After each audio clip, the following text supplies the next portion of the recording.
여기에 뉴캐슬이 김민재와 이강인을 동시에 주목하고 있다고 알려지며 화제입니다. 김민재는 여름 이적 시장이 다가오는 가운데 이적설에 휩싸였습니다.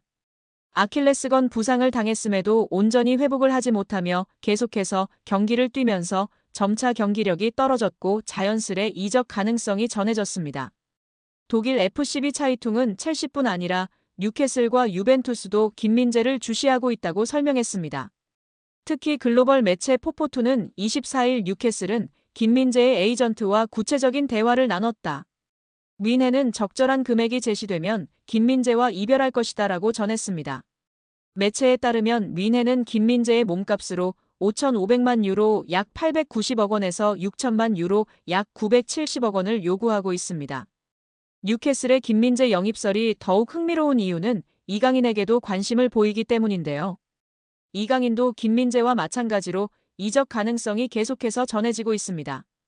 이강인은 실제로 지난 겨울부터 여러 클럽의 관심을 받았고 뉴캐슬의 이름도 포함이 됐었습니다. 당시에는 PSG가 이강인을 매각하지 않기로 결정하면서 모든 제안을 거절, 이강인은 프랑스 리그에 남게 됐습니다. 하지만 겨울 이후 이강인의 상황이 달라졌는데요. 이강인은 주전 경쟁에서 밀리며 좀처럼 선발로 나서지 못했고 자연스레 PSG를 떠날 것이란 전망이 전해졌습니다. 최근에는 재계약도 다시 언급됐습니다. 프랑스 푸실은 PSG의 루이스 캄포스 단장은 이강인과의 재계약을 우선순위로 고려하고 있다고 했습니다. 그러나 영국 기브미 스포츠는 PSG는 이강인의 이적료로 4천만 파운드 약 750억 원을 원하고 있으며 현재 뉴캐슬과 크리스탈 팰리스, 맨체스터 유나이티드가 지속적으로 이강인을 추적하고 있다고 설명했습니다. 여러 보도를 종합했을 때 뉴캐슬은 분명 이강인과 김민재에 관심이 있으며 상황에 따라서는 여름 이적 시장에 둘을 동시에 영입하는 그림이 그려질 가능성도 충분한 상황입니다. 여기에 주민규와의 단독 인터뷰가 화제가 되고 있는데요. 다양한 이야기 속 이강인 선수와 관련한 일화가 화제가 되고 있습니다. 주민규는 지난 3월 북중미 월드컵 아시아 지역 2차 예선을 앞두고 33세 333일이라는 나이로 국가대표 최고령 최초 발탁 기록을 썼습니다. 앞서 지난 6일 싱가포르전에서는 34세 54일 나이에 데뷔골을 터뜨리며 관심을 한몸에 받기도 했습니다. 그는 주변서 2026 북중미 월드컵도 가야 하지 않느냐고 말한다. 물론 마음속엔 있을지라도 생각하지 않으려고 한다. 현재에 충실하며 많은 골을 넣는 게 목표라고 말했습니다. 그런가 하면 주민규는 대표팀 합류 당시 주장 손흥민을 비롯해 조현우, 엄원상 등 동료들의 도움이 컸다고 말했습니다. 내가 낯을 많이 가린다. 또 나이가 많아 당장 어울릴 사람이 없지 않을까 걱정했는데 동생들이 다가와 줬다며 고마움을 전했습니다. 그러면서 막내급 1원 이강인과 있었던 에피소드를 언급해 시선을 끌었습니다. 인터뷰에 따르면 지난 소집 기간 식당에서 이르게 식사를 마친 주민규는 디저트 코너에서 과일을 가져와 동료와 나눠 먹었습니다. 그때 이를 바라본 대표팀 선배 이강인이 주민규에게 형이 나이 가장 많은데 왜 과일을 직접 떠오느냐며 웃었고 이에 주민규가 내가 나이가 뭐가 중요하냐. 나중에 너도 나이 들면 형처럼 하라고 했다고 말한 것으로 알려졌습니다. 해당 일화를 전하며 주민규는 강인이나 다른 동생들이 먼저 장난도 건다. 처음엔 나도 조심스러워했는데 생각보다 다들 순수하고 좋더라고 덧붙였습니다. 이강인 선수가 본 바로는 나이가 많은 선수는 직접 과일을 떠오지 않는 문화였는데 주민규 선수가 직접 과일을 떠오는 모습에 웃으며 이야기를 한 것 같습니다. 그리고 주민규 선수는 이강인 선수나 다른 동생들이 친밀하게 먼저 장난도 치며 다가와 주고 대화를 나누고 지내다 보니 다들 순수하다며 대표팀의 분위기를 전해주었습니다. 한편 주민규 선수는 앞으로의 계획에 대해서도 언급했는데요. 그는 매체에 40살까지 하고 싶다며 축구 자체를 정말 좋아한다. 한계를 두지 않고 도전하고 싶다. 은퇴하더라도 축구할 것 같다. 누군가는 은퇴하면 질려서 안 한다는데 50대가 돼서도 조기 축구회에 나가서 할 것 같다고 말했습니다. 2005년 8월 22일 홍명보 당시 대한축구협회 이사는 파주 국가대표 트레이닝 센터에서 시작된 KFA 2급 지도자 강습회에 참가했습니다. 홍명보는 지도자 자격증이 없는 상태였는데요. 지도자를 할 생각이었다면 상급 지도자 자격증부터 따야 했습니다. 상급 지도자 자격증을 따면 유소년이나 초등학교 축구교실에서 지도자 생활을 할 수 있었습니다. 2급 지도자 자격증을 따려면 상급을 따고 2년이 지나야 했습니다. 하지만 홍명보에겐 예외 조항이 적용됐습니다. 협회는 국가대표팀에서 A매치 20경기 이상을 소화하거나 K리그 100경기 이상 출전한 경력자들에 한해서는 상급 지도자 자격증 없이 바로 2급 지도자 자격증을 딸 수 있게 했습니다. 2005년 9월 26일 협회는 딕 아드보카트 한국 축구 대표팀 신인 감독을 보좌할 코치 중 한 명으로 홍명보를 택했습니다. 지도자 자격증이라곤 전무했던 홍명보가 2급 지도자 자격증을 딴 지 3주 만이었습니다. 자격 논란이 불거졌습니다. 2급 지도자 자격증을 보유한 자는 중학교나 고등학교 팀만 지도할 수 있었는데요.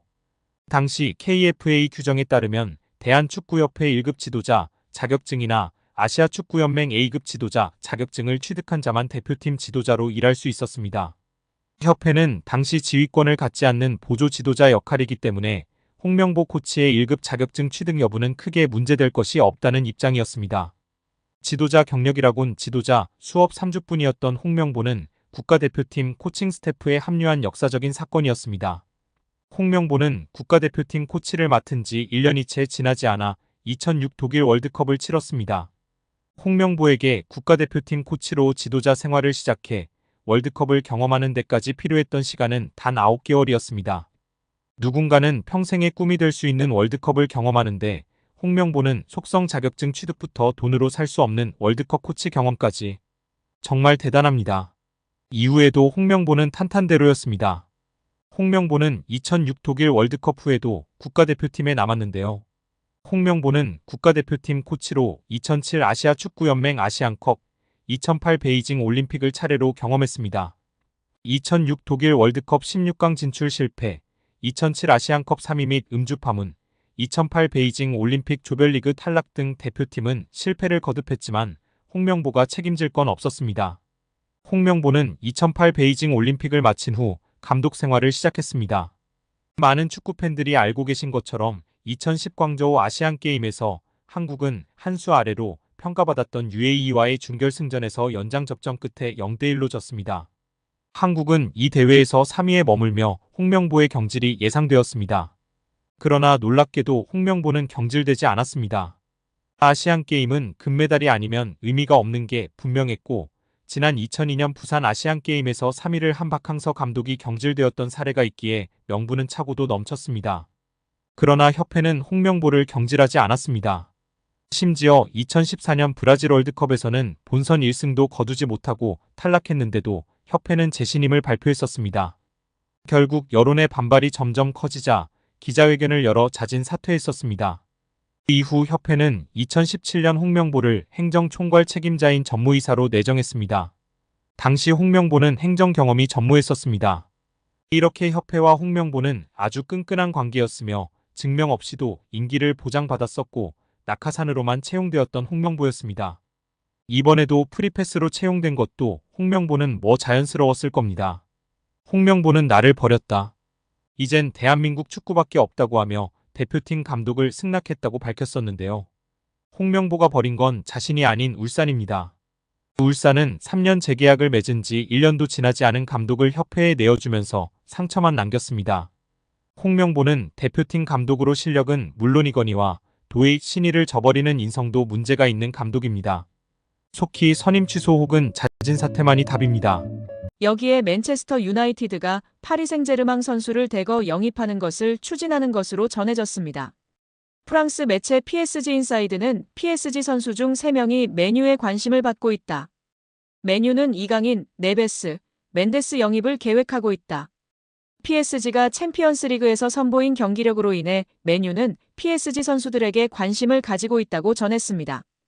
프랑스 매체 버풋볼 클럽은 21일 메뉴 영입설이 있는 선수 중 멘데스는 PSG와 재계약 협상 중 메뉴가 자신에게 관심을 보이자 메뉴의 관심을 이용해 PSG에 더 높은 급여를 요구하기도 했다.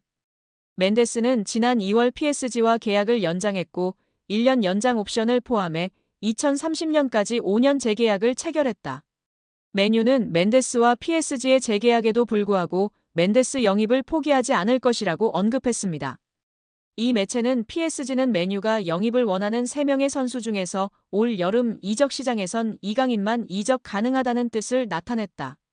멘데스와 네베스에 대해 PSG 경영진은 이적 불가라고 전했다고 덧붙였습니다. 이강인은 최근 맨유 이적설이 꾸준히 언급됐는데요. 다만 이강인은 다양한 이적설에도 불구하고 올 시즌 종료 이후에도 PSG에 잔류할 가능성도 주목받고 있습니다. 프랑스 매체 르파리지앵은 PSG의 캄포스 단장은 이강인과의 재계약을 자신의 우선순위 중 하나로 삼았다. 이강인은 2028년 6월까지 PSG와 계약 기간을 맺고 있다며 시장 가치 3천만 유로로 평가받는 이강인 영입을 원하는 클럽은 넘쳐난다. 프리미어리그의 맨체스터 유나이티드와 크리스탈 팰리스가 이강인 영입을 위해 움직일 수도 있다고 언급했습니다.